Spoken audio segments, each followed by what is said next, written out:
Now, let me teach you something that's really, really important. Was David anointed by Samuel to be king? Absolutely. Now, in the culture of the day, how do you become king? Well, you gotta be in the king's lineage, right?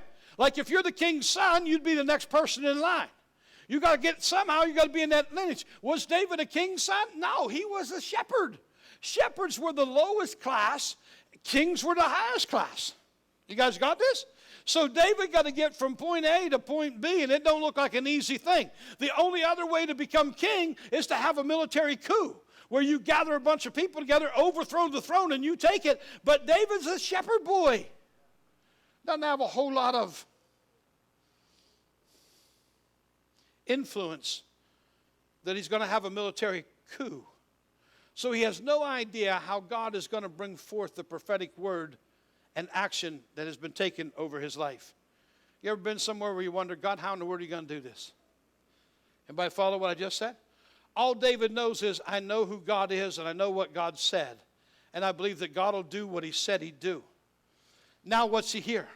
You'll be enriched with great riches in what? Marry the king's daughter. If I marry the king's daughter, it puts me in line for my prophetic destiny. And all I got to do is kill that giant. You guys get this? Because I honestly believe the lights were coming on in here. Let me show you, because let's read it a little bit further. This gets really good. All right, now this gets cool, right? Okay. Now Eliab, his oldest brother, heard when he spoke to the man.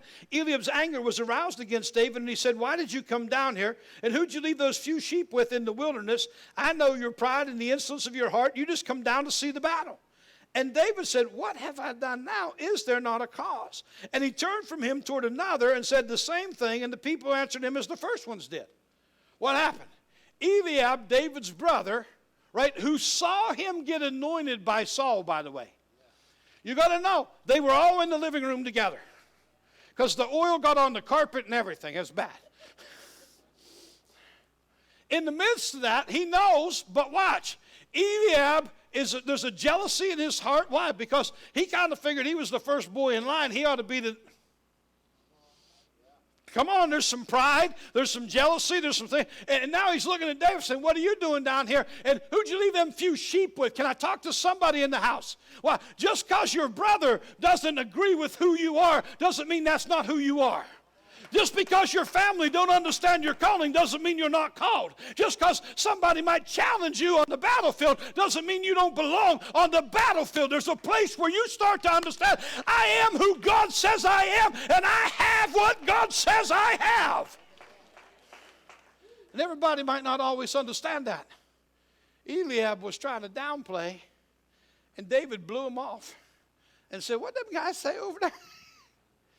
And the third time, but watch, not once, not twice, 3 times they said, you'll be enriched with great riches, marry the king's daughter, and your father's house will be free from tax.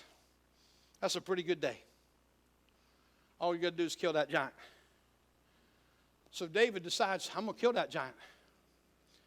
Because I can. And they looked at him and said, how are you going to kill a giant? He's been a warrior longer than you've been born. You're just a youth. Right? And he said, well, I kept my father's sheep in the field. And a lion came and I killed a lion. And a bear came and I killed a bear. And the Lord delivered me out of the paw of the lion and the mouth of the bear, or the mouth of the lion and the paw of the bear, is going to deliver this uncircumcised Philistine into my hand. He called him uncircumcised twice, by the way. Why? Because circumcision was a mark of covenant. Can I teach you something? David understood that a boy with a covenant is bigger than a giant without one. In the midst of all that challenge, what's going on, here's what's happening.